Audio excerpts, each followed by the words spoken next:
Good morning everyone. Welcome to civil services study. आज date हो गई है 15 अगस्त 2021 और स्वतंत्रता दिवस की हार्दिक शुभकामनाएं सभी को। स्टार्ट करेंगे ज्योग्राफी से, तो चलिए स्टार्ट करते हैं। क्वेश्चन नंबर 1, पश्चिमी राजस्थान की मिट्टी में किसकी मात्रा अधिक है बताइए। पश्चिमी राजस्थान की मिट्टी, यह है पश्चिमी राजस्थान। अब एरिया कौन कौन से रहते हैं इधर, कौन कौन से क्षेत्र पड़ते हैं पश्चिमी राजस्थान में? बीकानेर, बाड़मेर, जैसलमेर, झुंझुनू डिस्ट्रिक्ट, गंगानगर, सीकर, ये सब पश्चिमी राजस्थान के पार्ट। कैल्शियम बहुत है इधर। तो पश्चिमी राजस्थान के अंतर्गत जैसलमेर, बीकानेर, बाड़मेर, जालौर, जोधपुर, गंगानगर, सिरोही, झुंझुनू डिस्ट्रिक्ट, पाली और सीकर जिले आते हैं। इन जिलों की मिट्टी जो है वो चूना आधारित क्षारीय एवं लवणीय प्रकार की होती है और इस क्षेत्र की मिट्टी में कैल्शियम जो है वो अधिक मात्रा में पाया जाता है। क्वेश्चन नंबर 2 पर आ जाइए। निम्नलिखित में से कौन सी फसल मृदा को नाइट्रोजन से भरपूर कर देती है बताइए। कौन सी फसल है जो मिट्टी को नाइट्रोजन से भरपूर कर देती है? देखिए, लेग्युमिनेसी जो कुल के पौधे होते हैं, यानी मटर का पौधा। ठीक है, डी हो जाएगा इसका आंसर। तो दलहनी फसलें जो है वायुमंडलीय नाइट्रोजन स्थिरीकरण के द्वारा मृदा को नाइट्रोजन से भरपूर कर देती हैं। मिट्टी में नाइट्रोजन का स्थिरीकरण करने वाली प्रमुख फसलें कौन सी हैं? अल्फ़ा अल्फ़ा घास भी है ये। ठीक है, अल्फ़ा अल्फ़ा घास है। पूछा जाता है क्या अल्फ़ा अल्फ़ा? ड्राई बीन्स, मटर और गार्बेजो बीन्स, सोयाबीन और उड़द आदि। क्वेश्चन नंबर 3 पर आ जाइए। फसल चक्र की आवश्यकता क्यों है? क्यों अपनाना चाहिए फसल चक्र? क्या पादपों में प्रोटीन वृद्धि होती है या विभिन्न फसलों की प्राप्ति होती है? मृदा की उर्वरा शक्ति में वृद्धि होती है या मृदा की नमी को बनाए रखने हेतु? मृदा की उर्वरा शक्ति को बढ़ाने के लिए। तो किसी स्थान पर कई वर्षों तक लगातार एक ही फसल के बोने से या उगाने से वहाँ की जो मिट्टी है वो कुछ विशिष्ट पोषक तत्वों की कमी हो जाती है उसमें। ठीक है, फसल चक्र या फसलों में परिवर्तन या बदलाव मृदा की उर्वरता शक्ति में वृद्धि करता है, साथ ही यह कीट नियंत्रण में भी मदद करता है। इसलिए एक ही खेत में फसलों को बदलते रहना चाहिए। क्वेश्चन नंबर 4 पर आ जाइए। दो स्टेटमेंट के साथ बताइए कौन सा करेक्ट होगा। भाखड़ा नागल बहुउद्देशीय परियोजना पंजाब की, हरियाणा की और राजस्थान राज्यों की संयुक्त परियोजना है और इसके अंतर्गत भाखड़ा और नागल के पास सतलज नदी पर दो बांध बनाए गए हैं। सतलज नदी पर बनाए गए हैं या भागीरथी पर बनाए गए हैं? सतलज पर बनाए गए हैं। करेक्ट है ये, पहला भी दूसरा भी, दोनों के दोनों स्टेटमेंट। तो भाखड़ा नागल बहुउद्देशीय परियोजना पंजाब की, हरियाणा की, राजस्थान की संयुक्त परियोजना है। इस परियोजना का जो कमांड क्षेत्र है वो पंजाब, हरियाणा और राजस्थान में तो ही है, साथ ही हिमाचल प्रदेश में भी है। निम्नलिखित में से कौन सा भारत का सबसे पुराना जल शक्ति उत्पादन केंद्र है?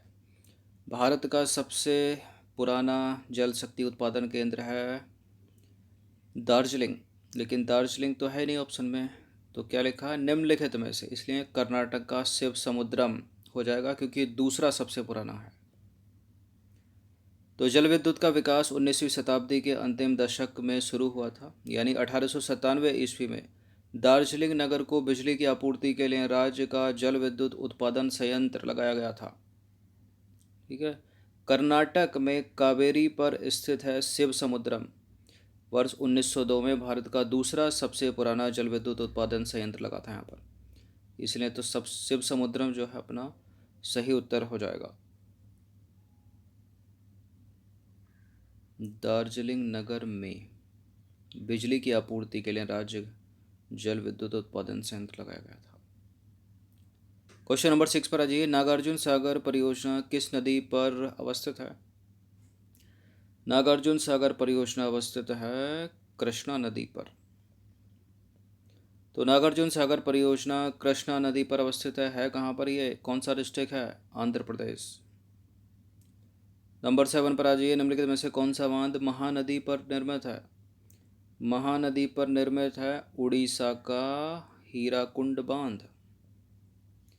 तो हीराकुंड बांध महानदी पर निर्मित है। यह बांध उड़ीसा राज्य में बहुउद्देशीय परियोजना है इस बांध से लगभग 10 लाख हेक्टेयर क्षेत्र की सिंचाई की जा रही है। क्वेश्चन नंबर 8 पर आ जाइए। निम्नलिखित में से कौन चंबल घाटी परियोजना से संबंधित नहीं है? गांधी सागर, जवाहर सागर, गोविंद सागर, गोविंद बल्लभ पंत सागर। चंबल घाटी परियोजना से संबंधित है गांधी सागर, जवाहर सागर। हमें बताना है कि कौन सा नहीं है। तो गोविंद सागर नहीं है और गोविंद बल्लभ पंत सागर नहीं है, मतलब तीसरा चौथा नहीं है, किसी में सी हो जाएगा इसका आंसर। तो गोविंद सागर है हिमाचल प्रदेश में सतलज नदी पर और भाखड़ा नागल बांध से संबंधित है ये। और गोविंद बल्लभ पंत सागर है उत्तर प्रदेश के सोनभद्र डिस्ट्रिक्ट में रिहंद नदी पर है ये। जबकि गांधी सागर और जवाहर सागर चंबल घाटी, ठीक है, चंबल नदी पर है। गांधी सागर है मध्य प्रदेश में, जवाहर सागर राजस्थान में। कौन कहाँ पर है ये भी पता होना चाहिए आपको। गोविंद सागर हिमाचल प्रदेश में, गोविंद बल्लभ पंत सागर उत्तर प्रदेश में। बल्लभ पंत से याद रखिएगा कि जो गोविंद बल्लभ पंत यूनिवर्सिटी है ना, वो एग्रीकल्चर वाली, एशिया की सबसे पुरानी, वो उत्तर प्रदेश में ही थी कभी, ठीक है। फिर उत्तर प्रदेश से उत्तराखंड निकला सन 2000 में, 9 नवंबर सन 2000 को, तो पंतनगर के अंतर्गत आ गया, मतलब वो उत्तराखंड के अंतर्गत आ गया। इस तरह से याद रख लीजिए इसको, ठीक है। गोविंद सागर हिमाचल, गोविंद बल्लभ पंत सागर उत्तर प्रदेश और गांधी सागर मध्य प्रदेश, जवाहर सागर राजस्थान। क्वेश्चन नंबर 9 पर आ जाइए। निम्नलिखित में से कौन सा जलाशय चंबल नदी पर बना है? चंबल नदी पर बना है इनमें से नागार्जुन सागर को तो एलिमिनेट कर दीजिए, आंध्र प्रदेश में है। राजस्थान का राणा प्रताप सागर। तो राणा प्रताप सागर का निर्माण चंबल नदी पर हुआ है। यह राजस्थान के रावत भाटा में है। चंबल नदी पर गांधी सागर बांध जो मध्य प्रदेश का है, और राणा प्रताप सागर राजस्थान का, और जवाहर सागर राजस्थान ये निर्मित है, ठीक है। जवाहर सागर राजस्थान, राणा प्रताप सागर राजस्थान और गांधी सागर मध्य प्रदेश में। 10वां प्रश्न है, टिहरी जल विद्युत परियोजना निम्नलिखित में से किन नदियों पर बनाई गई है? टिहरी जल विद्युत परियोजना बनाई गई है भागीरथी पर, और साथ में अलकनंदा नहीं है, यमुना नहीं है, भिलंगाना है।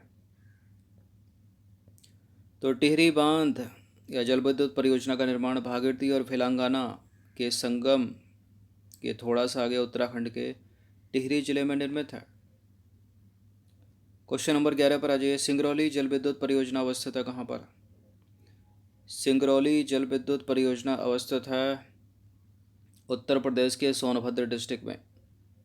तो सोनभद्र जिले से बड़े प्रश्न बनते हैं यूपी की परीक्षाओं में। चेरुथनी बांध किस नदी पर अवस्थित है? चेरुथनी बांध अवस्थित है केरल में, केरल की पेरियार नदी पर। तो चेरुथनी बांध पेरियार नदी पर अवस्थित है, यह केरल के इदुक्की जिले में है। क्वेश्चन नंबर 13 पर आ जाइए। दामोदर घाटी निगम की स्थापना कब हुई थी?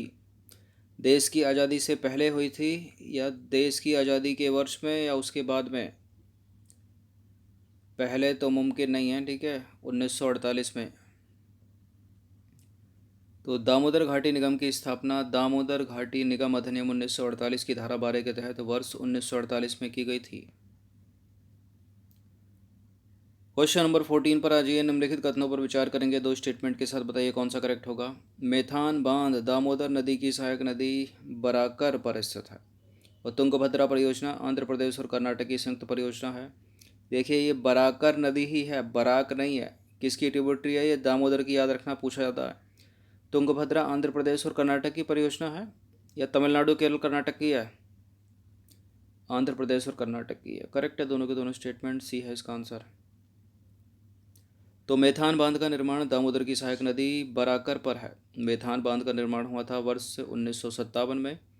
और तुंगभद्रा परियोजना की बात करें तो आंध्र प्रदेश और कर्नाटक राज्य का संयुक्त उपक्रम है ये, और तुंगभद्रा नदी पर है तुंगभद्रा परियोजना। क्वेश्चन नंबर 15 है, अंतिम प्रश्न है। कालपोंग जल विद्युत परियोजना निम्नलिखित में से कहाँ स्थित है? कालपोंग, ये नाम भी कुछ इस तरह का है कि सिक्किम की भी हो सकती है, मेघालय की भी, अरुणाचल की भी और अंडमान निकोबार की। ज़्यादा संभावना इन तीनों की हो रही है, लेकिन इसका उत्तर है अंडमान निकोबार। और मोस्ट इम्पोर्टेंट इसलिए हो जाती है क्योंकि अंडमान निकोबार द्वीप समूह की पहली जल विद्युत परियोजना है। ठीक है, हर वो चीज़ पहली इम्पोर्टेंट है भारत में। तो कालपोंग जल विद्युत परियोजना जो है अंडमान निकोबार द्वीप समूह में कालपोंग नदी पर स्थित है। ठीक है, यह अंडमान निकोबार द्वीप समूह की प्रथम जल विद्युत परियोजना है, इसलिए मोस्ट इम्पोर्टेंट है। ठीक है, नदी का नाम भी कालपोंग है। कालपोंग जल विद्युत परियोजना कालपोंग नदी पर, कहाँ पर? अंडमान निकोबार। इम्पोर्टेंट क्यों है? क्योंकि ये पहली जल विद्युत परियोजना है अंडमान निकोबार की। तो ये ज्योग्राफी के कुछ इंपॉर्टेंट 15 प्रश्न थे, इनकी प्रैक्टिस एक बार कर लीजिएगा। धन्यवाद।